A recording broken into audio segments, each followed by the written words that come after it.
You've seen it before you even noticed you were seeing it. A small town, one stoplight, maybe a church, a gas station, a shuttered storefront that used to be something else. And then right there on the corner, a squat yellow and black building with a sign that says Dollar General. Drive 20 minutes down the road. There's another one. 20 minutes past that. Another.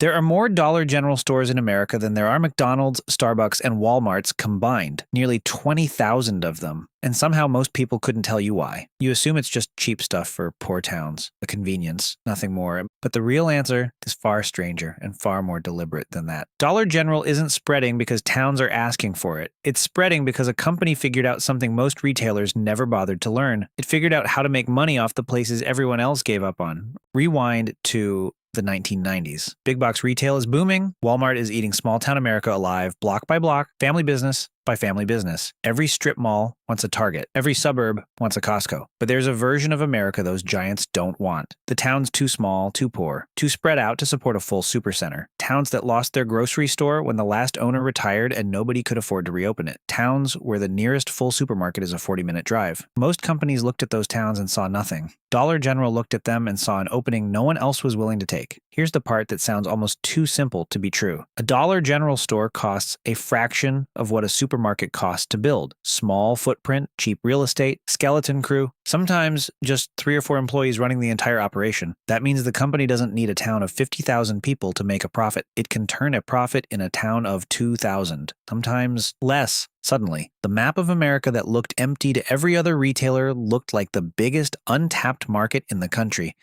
Stacy Mitchell, who has spent years studying small-town retail decline at the Institute for Local Self-Reliance, has tracked this pattern closely. Her research shows the company doesn't just move into empty markets. It moves in ahead of demand, sometimes opening 2 or 3 locations in towns that can barely support one, and simply waits for the competition to die first. Let that sit with you for a second. The strategy isn't survival of the fittest, it's saturation. Flood a small town with locations, undercut the last surviving grocery store on price, and let it collapse under its own thinning margins. Once the grocery store is gone, the dollar store isn't the cheap option anymore. It's the only option. Retail analyst Neil Saunders, who tracks discount retail trends for global data, has pointed out that once a Dollar General becomes the only nearby place to buy food, it stops behaving like a discount store and starts behaving like a monopoly. Prices creep, selection narrows, but nobody leaves because there's nowhere left to go. This is where the story stops being about a company and starts being about your plate. If you've ever heard the phrase food desert, this is what it actually means, not a metaphor. A literal shortage of fresh produce,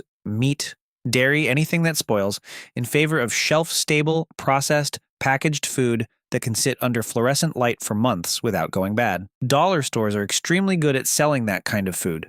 They are almost never good at selling the other kind.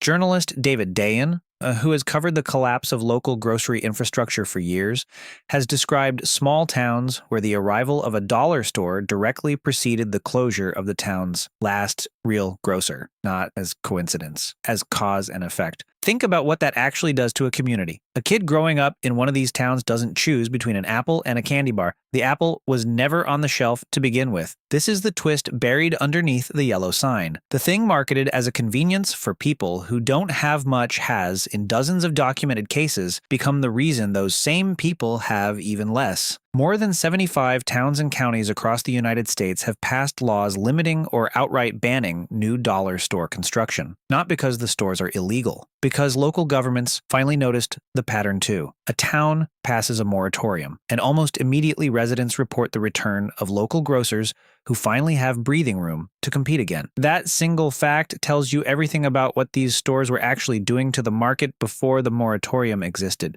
So why does this matter to you sitting wherever you're sitting right now, nowhere near a dollar store moratorium hearing? Because the next time you drive past one of those buildings, you're not just seeing a convenience. You're seeing the end result of a business model that looked at America's forgotten towns and asked a colder question than most companies are willing to ask. Not how do we serve this community? How do we own it? You've seen it before you even noticed you were seeing it. Now you'll never look at that yellow sign the same way again.